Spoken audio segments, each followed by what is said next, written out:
ನಮಸ್ಕಾರ ಟಿವಿ ನನ್ನ ವಿಶೇಷ ಒಂದು ಸಂದರ್ಶನಕ್ಕೆ ಸ್ವಾಗತ. ನಾನು ಅವಿನಾಶ್ ಶಿವನ್. ನನ್ನ ಜೊತೆ ಇದ್ದಾರೆ ಮ್ಯಾನ್ ಆಫ್ ದ ಮೊಮೆಂಟ್. ಈಗ CCL ನೋಡ್ತಿರುವಂಥವ್ರು ಕ್ರಿಕೆಟ್ ಪ್ರೇಮಿಗಳಿಗೆ ಅವ್ರು ಗೊತ್ತಿರ್ತಾರೆ, ಸಿನಿಮಾದಲ್ಲಂತೂ ಗೊತ್ತೇ ಇದೆ. ಸೊ ನನ್ನ ಜೊತೆ ಇರೋದು ಡಾರ್ಲಿಂಗ್ ಕೃಷ್ಣ ಅವರು. ಹಾಯ್ ಕೃಷ್ಣ, ಹೇಗಿದ್ದೀರಾ? ಚೆನ್ನಾಗಿದ್ದೀನಿ, thank you. First of all ನನ್ನ ಪ್ರಶ್ನೆ, ಏನು ತಿಂತೀರಾ ನೀವು? ಏನಿಲ್ಲ, ಒಳ್ಳೊಳ್ಳೆದೇ ತಿಂತೀನಿ. ಓಕೆ. ಆದಷ್ಟು ಅಂದರೆ ಸ್ವೀಟ್ಸ್ ಜಾಸ್ತಿ ತಿನ್ನಲ್ಲ, ಆದಷ್ಟು ಒಳ್ಳೆ ಹೈ ಪ್ರೋಟೀನ್ ಡಯಟಲ್ಲಿ ಇರ್ತೀನಿ. ಡಯಟ್ ಇದೆ ಅಂತ ನಾನೊಂದು ಸಣ್ಣ ಇದು ಹೇಳ್ತೀನಿ. ನನ್ನ ಒಡನಾಟ ಆ್ಯಕ್ಚುಲಿ ನಿಮಗೆ ಗೊತ್ತಿಲ್ಲ, ಇದು 12-13 ವರ್ಷದ ಹಿಂದೆ ನಮ್ಮ ಮೌರ್ಯ ಹೋಟೆಲ್ ರಿಸೆಪ್ಷನಲ್ಲಿ ಕೆಲಸ ಮಾಡ್ತಿದ್ದೆ. ಅವಾಗ ತಂದೆಯವರು ಹೇಳ್ತಾ ಇದ್ರು, ಈ ಥರ ಮಗ ಈ ಥರ ಒಂದು ಸಿನಿಮಾ ಬರ್ತಿದ್ದಾನೆ. ಇವಾಗ ಕೃಷ್ಣ ರುಕ್ಮಿಣಿ ಸೀರಿಯಲ್ ಆಗಿ ಮಾಡ್ತಿದ್ರು ಹಿಂದೆ ಅನ್ಕೋತೀನಿ. ಸೊ ಆವಾಗ ನನಗೆ ಕೆಲವ್ರು ಹೇಳೋರು, ಕೃಷ್ಣ ರುಕ್ಮಿಣಿಯಲ್ಲಿ ಒಬ್ರು ಲೀಡ್ ಇದ್ದಾರೆ, ಅವ್ರೊಂದ್ಸಲ ನೋಡಿ ಅಂತ. ನಾನು ಸೀರಿಯಲ್ ಅಷ್ಟು ನೋಡೋನಲ್ಲ, ಬಟ್ ನಿಮ್ಮನ್ನು ನೋಡಿದಾಗ ಹೌದು ಇವರಲ್ಲಿ ಏನೋ ಒಂದಿದೆ ಅಂತ. ಅದಾದಮೇಲೆ ಫೇಸ್ಬುಕ್ಕಲ್ಲೂ ಮೆಸೇಜ್ ಮಾಡಿದ್ದೆ ನಿಮಗೆ, ನೀವು ಆ್ಯಕ್ಷನ್ ಹೀರೋ ಆಗಿ ಬರಬೇಕು ಅಂತ.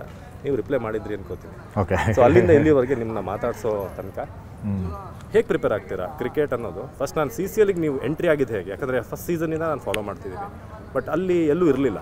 ಹೇಗೆ ಸುದೀಪ್ ಅವರ ರ್ಯಾಡಾರ್ಗೆ ನೀವು ಬಂದ್ರಿ? ಅದು KCC ಸ್ಟಾರ್ಟ್ ಮಾಡಿದ್ರು. ಸೊ KCC ಸ್ಟಾರ್ಟ್ ಮಾಡಿದಾಗ ಐ ಥಿಂಕ್ 2017-18 ಅನಿಸುತ್ತೆ. ಆವಾಗ ಒಂದು ಫಸ್ಟ್ ಟೈಮ್ ಅವರೆಲ್ಲರಿಗೂ ಯಾರ್ಯಾರಿದ್ದಾರೆ ಅಂತೆಲ್ಲ ಹುಡುಕಿದಾಗ ನನಗೆ KP ಶ್ರೀಕಾಂತ್ ಅವ್ರು ಫೋನ್ ಮಾಡಿದ್ರು. ಹಿಂಗೆ ನೀವು ಆಡ್ತೀರಾ ಕ್ರಿಕೆಟು? ಆಡ್ತೀನಿ ಅಂದೆ. ಸರಿ ಬನ್ನಿ ಅಂತ ಅಂದೆ. ಅವ್ರ ಟೀಮ್ಗೆ ಆಡಿತ್ತು. ಸೊ ಅಲ್ಲಿ ಸ್ಟಾರ್ಟ್ ಆಗಿತ್ತು ಫಸ್ಟು. ಸೊ KCCಯಿಂದ ಅದನ್ನು ಇಮಿಡಿಯೇಟಾಗಿ CCL ಇತ್ತು.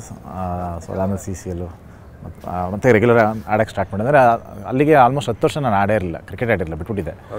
ಆವಾಗ 2008-9 ಆಡ್ತಾಯಿದ್ದೆ, ಬಿಟ್ಟರೆ ಅದಾದಮೇಲೆ ಆಡೇ ಇರಲಿಲ್ಲ ನಾನು. ಮತ್ತು ಇಲ್ಲಿಂದ ಸ್ಟಾರ್ಟ್ ಆಗಿದ್ದು. ಅಂದರೆ ಕೆರಿಯರ್ ಮೇಲೆ ಫೋಕಸ್ ಇದ್ರ ಮೇಲೆ ಬಂದುಬಿಟ್ಟು ಕಂಪ್ಲೀಟ್ ಸಿನಿಮಾದಲ್ಲಿ ಬಂದಿದ್ದರಿಂದ ಕ್ರಿಕೆಟೇನು ಆಡ್ತಾ ಇರಲಿಲ್ಲ. ಟೆನ್ನಿಸ್ ಬಾಲು ಅದು ಆಡೇ ಇರಲಿಲ್ಲ, ಬ್ಯಾಟೇ ಮುಟ್ಟಿರಲಿಲ್ಲ. ಮತ್ತೆ ಸ್ಟಾರ್ಟ್ ಮಾಡಿದ್ದು. ಫಸ್ಟ್ ಟೈಮ್ ಸುದೀಪ್ ಸರ್ನ ಅಲ್ಲಿ ಬಂದು ಮೀಟ್ ಆದಾಗ ಸಿನಿಮಾದಲ್ಲಿ ಗೊತ್ತು, ನಿಮ್ಮ ಸಿನಿಮಾಗೂ ಅವರು ಇವೆಂಟ್ಗಳಿಗೆಲ್ಲ ಬರ್ತಾರೆ, ಬಟ್ ಇಲ್ಲಿ ಕ್ರಿಕೆಟ್ ಗ್ರೌಂಡಲ್ಲಿ ಮೀಟ್ ಆದಾಗ ಏನು ಹೇಳಿದ್ರು ಸುದೀಪ್ ಸರ್ ಫಸ್ಟ್ ಟೈಮ್? ನಿಮ್ಮಿಂದ ಏನು ಎಕ್ಸ್ಪೆಕ್ಟೇಷನ್ ಇದೆ ಟೀಮ್ಗೆ ಅಂತ? ಅಲ್ಲ, ಏನೋ ಗೊತ್ತಿರಲಿಲ್ಲ ಅವ್ರಿಗೆ ಹೆಂಗೆ ಆಡ್ತೀನಿ ಅಂತ. ಅಂದರೆ ಬೇರೆ ಆಪೋಸಿಟ್ ಟೀಮಲ್ಲಿ ಆಡಿದ್ದು. ಸೊ ಅವಾಗ ನೋಡಿದ್ರು ಅಷ್ಟೇ. ನೋಡಿದಾಗ ನೆಕ್ಸ್ಟು ಪ್ರಾಕ್ಟೀಸ್ ಬಂದಾಗ ಅವ್ರು ಆಡ್ತಾರೆ, ಅವ್ರನ್ನ ಕರ್ಕೊಳ್ಳಿ ಅಂತ ಕರೆತಿತ್ತು.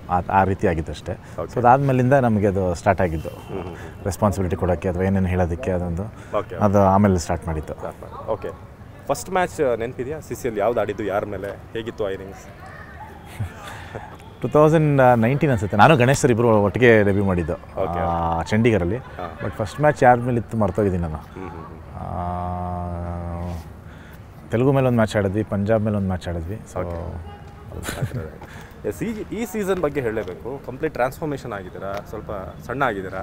ಸೊ ಕ್ರಿಕೆಟ್ಗೋಸ್ಕರನ, ಸಿನಿಮಾಗೋಸ್ಕರನ, ಜೊತೆಗೆ ಹೇಗೆ ಸಾಕ್ತಾ ಇದೆ ಈ ಸೀಸನ್? ಇಲ್ಲ, ಕ್ರಿಕೆಟ್ಗೆ ಅಂತ ಏನು ಸಣ್ಣ ಆಗಿಲ್ಲ, ಸುಮ್ಮನೆ ಜನರಲಾಗಿ ಹಂಗೆ ರೆಗ್ಯುಲರಾಗಿ ಫಿಟ್ನೆಸ್ ಮಾಡ್ತಾ ಇರ್ತೀವಲ್ಲ. ಸೊ ಈಗ ಸ್ವಲ್ಪ ಜಿಮ್ ಕಮ್ಮಿ ಮಾಡಿಬಿಟ್ಟೆ, ಯಾಕಂದರೆ ಸ್ವಲ್ಪ ಶೋಲ್ಡರ್ ಇಂಜುರಿ ಆಗಿತ್ತು ನನಗೆ. ಸೊ ಹಂಗಾಗಿ ಸ್ವಲ್ಪ ವರ್ಕೌಟ್ ಕಮ್ಮಿ ಮಾಡಿ ಬರೀ ಕಾರ್ಡಿಯೋ ಇದು ಮಾಡ್ತಾಯಿದ್ವಿ. ಸೊ ಕ್ರಿಕೆಟ್ ಪ್ರಾಕ್ಟೀಸ್ ಇರುತ್ತೆ. ಸೊ ಅದೇ ನಿಮಗೆ ಮ್ಯಾಕ್ಸಿಮಮ್ ಕಾರ್ಡಿಯೋ ಆಗ್ಬಿಡುತ್ತೆ. ಈಗ CCL ಅಂದ್ಕೂಡಲೇ ನಮಗೆ ನೆನಪಾಗೋದು ಸುದೀಪ್ ಸರ್ ಎಷ್ಟು ಮುಖ್ಯ, ಬ್ಯಾಕ್ ಬೋನ್ ಈ ಒಂದು ಇದಕ್ಕೆ. ನಿಮಗೆಲ್ಲ ಹೇಗೆ ಮೆಂಟರ್ ಮಾಡ್ತಾರೆ? ಸೊ ಹೇಗೆ ಅವರೊಂದು ರೋಲ್ ಮಾಡೆಲ್ ನಿಮಗೆ, ಅಥವಾ ಒಂದು ಗೈಡ್ ಅಂತ ಹೇಳ್ತಾರೆ? ಡೆಫಿನೆಟ್ಲಿ ಅವರು ನಿಮಗೆ ಫಸ್ಟ್ ಸೀಸನಿಂದನೂ ಅವರು ಕ್ಯಾಪ್ಟನ್ಸಿ ಮಾಡ್ಕೊಂಬಂದಿದ್ದಾರೆ. ಸೊ ಅವ್ರಿಗೆ ಗೊತ್ತು ಎಲ್ಲ ಅಪೋಸಿಷನ್ಸ್ ಹೆಂಗಿದ್ದಾರೆ, ಟೀಮ್ ಹೇಗಿದೆ, ಸೊ ಅವ್ರು ಹೆಂಗೆ ಹ್ಯಾಂಡಲ್ ಮಾಡಬೇಕು, ಯಾರು ಹೆಂಗೆ ಆಡ್ತಾರೆ, ಪ್ರತಿಯೊಂದು ಡೀಟೇಲ್ಸ್ ಅವ್ರಿಗೆ ಗೊತ್ತಿರುತ್ತೆ. ಸೊ ನಮಗೆ ಈಗ ಅಷ್ಟು ಗೊತ್ತಿರೋಲ್ಲ, ನಮಗೆ ಡೈರೆಕ್ಟಾಗಿ ಮ್ಯಾಚ್ಗೆ ಹೋಗ್ತೀವಿ. ಸೊ ಪ್ರತಿಯೊಂದು ಡೀಟೇಲ್ ಹೇಳ್ತಾರೆ, ಇವ್ನು ಇಲ್ಲ ಆಡ್ತಾನೆ, ಇವ್ನು ಹಿಂಗೆ ಮಾಡ್ತಾರೆ. ಸೊ ಆ ಗೈಡೆನ್ಸ್ ಅಂತೂ ಖಂಡಿತ ಇರುತ್ತೆ, ಹೆಂಗೆ ಆಡಬೇಕು, ಸೊ ಯಾವ ಬೌಲರ್ ಇಲ್ಲಿ ಮಾಡ್ತಾನೆ, ಸೊ ಅವೆಲ್ಲ ಇನ್ಪುಟ್ಸ್ ಕೊಡ್ತಾ ಇರ್ತಾರೆ. ಬಟ್ ಸುದೀಪ್ ಸರ್ ನೋಡುವಾಗ ತುಂಬ ಟಫ್ ಆಗಿರ್ತಾರೆ. ಆ್ಯಸ್ ಎ ಕ್ಯಾಪ್ಟನ್ ಹೇಗೆ ನಿಮಗೆ ಟಫ್ ಆಗಿರ್ತಾರೆ, ಅಥವಾ ಅಂಡರ್ಸ್ಟ್ಯಾಂಡಿಂಗ್ ಕ್ಯಾಪ್ಟನ್? ಅಲ್ಲ, ಗೊತ್ತು ಅವ್ರಿಗೆ. ಅಂದರೆ ನಮ್ಗೀಗ ಹೊರಗಡೆ ಅವ್ರಿಗೆ ಹಂಗೆ ಅನಿಸುತ್ತೆ. ಅಂದರೆ ಜನರಲಿ ಅವರು ಸ್ವಲ್ಪ ಸ್ಟ್ರಿಕ್ಟ್ ಆಗಿರ್ತಾರೆ, ಬಟ್ ನಮಗೆ ಅದು ಅಭ್ಯಾಸ ಆಗೋಗಿದೆ. ಸೊ ಅವ್ರಿಗೆ ಗೊತ್ತು ಅವ್ರು ಯಾವಾಗ ಏನಕ್ಕೆ ರಿಯಾಕ್ಟ್ ಮಾಡ್ತಾರೆ, ಅಥವಾ ಅವ್ರಿಗೂ ಗೊತ್ತು ಯಾವ ಪ್ಲೇಯರಿಂದ ಹೆಂಗೆ ತೆಗಿಸ್ಬೇಕು ಅನ್ನೋದು. ಸೊ ಅವ್ರಿಗೆ ಗೊತ್ತು, ಕೆಲವ್ರಿಗೆ ಮೇಲೆ ಸಿಟ್ಟು ಮಾಡ್ಕೊಂಡ್ರೆ ಅವ್ರು ಚೆನ್ನಾಗಿ ಪರ್ಫಾರ್ಮ್ ಮಾಡ್ತಾರೆ ಅಂತ. ಸೊ ಅಂಥವ್ರ ಮೇಲೆ ಬೇಕು ಅಂತ ಸಿಟ್ಟು ಮಾಡ್ತಾರೆ. ಸೊ ಆ ಥರ ಒಬ್ಬೊಬ್ರಿಗೆ ಅವರು ಪ್ಲ್ಯಾನ್ ಮಾಡ್ಕೊಂಡಿರ್ತಾರೆ.